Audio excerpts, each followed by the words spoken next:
we are getting destroyed, and it's very recent and it's accelerating. The stats speak for themselves. You know this very well. 74% of Americans are overweight or obese. 50% now of American adults have type 2 diabetes or prediabetes. These were diseases where there was 1% of Americans in 1950 had type 2 diabetes. Now it's 50% of Americans have prediabetes or type 2 diabetes. Alzheimer's, dementia are going through the roof. Young adult dementias have increased like 3 times since 2012. So early onset dementias, we're seeing, this 1 in 2 Americans are expected to have cancer in their lifetime now. 1 in 2, and young adult cancers are going up 79% in the last 10 years. We've got, of course, the autism rates are absolutely astronomical. 1 in 36 children has autism now in the United States. That was 1 in 150 in the year 2000. And in California, where I live, it's 1 in 22. 1 in 22 with a lifetime neurodevelopmental disorder. We've got infertility going up 1% per year.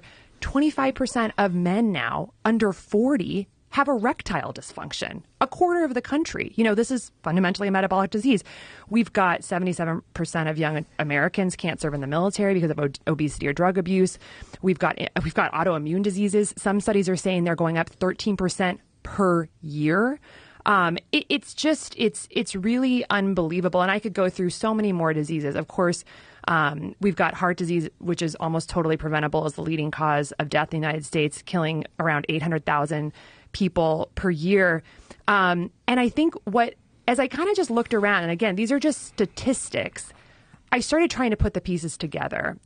Why is this happening? Why are these all going up all at once? And that led me on what is now a 7-8 year journey, ultimately leaving the surgical world, putting down my scalpel forever.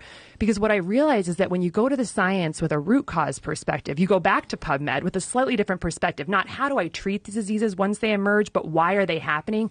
You see a very obvious, blaring answer, which is why we had to write a book about it, which is that it's all caused by metabolic dysfunction, a term that I never learned in medical school. I learned about metabolic syndrome and the different individual diseases that make it up. But there is a problem. There is a fundamental breaking of our core cellular biology that is caused by our diet and the world we're living in, the modern world we're living in today, that is crushing the very way that the human body and our human cells can transmit food energy to life energy, to cellular energy. And so our bodies are essentially, fundamentally, because metabolic health is how we make energy in the body, the way that our environment is now synergistic to restoring our metabolic health, and the science is very clear about this, it's basically like all of us are a little bit dead while we're alive. That's what metabolic dysfunction is. It's less energy in the body. We're underpowered. And that's very dark.